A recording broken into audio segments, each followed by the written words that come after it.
নমস্কার বন্ধুরা, আজকে আবার একটা নতুন ভিডিও নিয়ে হাজির হয়েছি তোমাদের সামনে।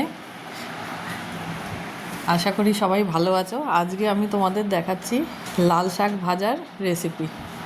প্রথমে লাল শাকটা কেটে নিয়ে তারপরে কড়ায় তেল দিয়ে বাদামটা ভেজে নিতে হবে। তারপরে বড়িগুলো নাড়াচাড়া করে তেলের মধ্যে তুলে নিতে হবে।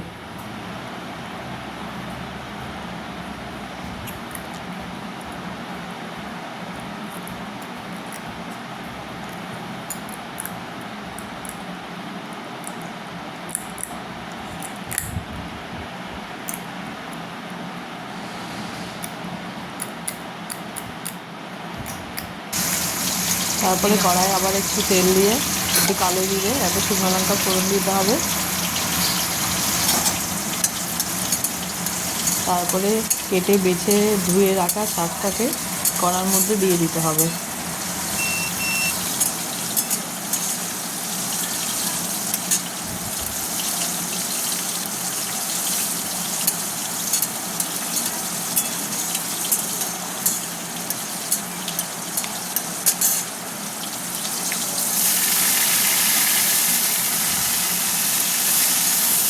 শাকটাকে বেশ কিছুক্ষণ নাড়াচাড়া করতে হবে। করার পরে পরিমাণ মতো নুন দিতে হবে।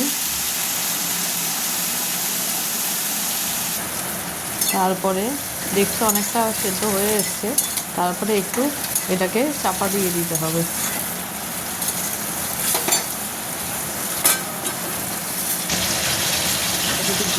চাপাটা খুলে দেখো ভাজা ভাজা হয়ে যাচ্ছে, তখন ভেজে রাখা বাদাম আর বড়িটাকে গুঁড়ো করে হাতে শাকের মধ্যে দিয়ে দিতে হবে। দিয়ে ভালো করে নাড়াচাড়া করতে হবে।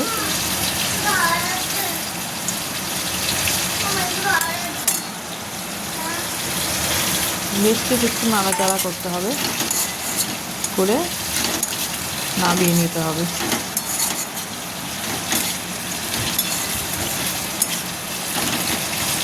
এমনভাবে করলে খুব টেস্ট হয় লাল শাক ভাজা, একদম বিয়েবাড়ির মতো।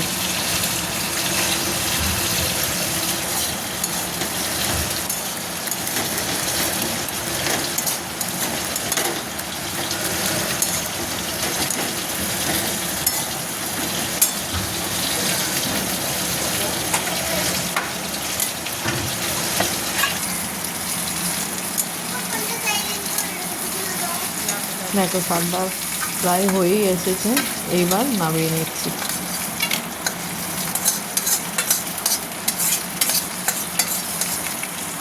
আজকে আমাদের রেডি বড়ি দিয়ে বাদাম দিয়ে লাল শাক ভাজা।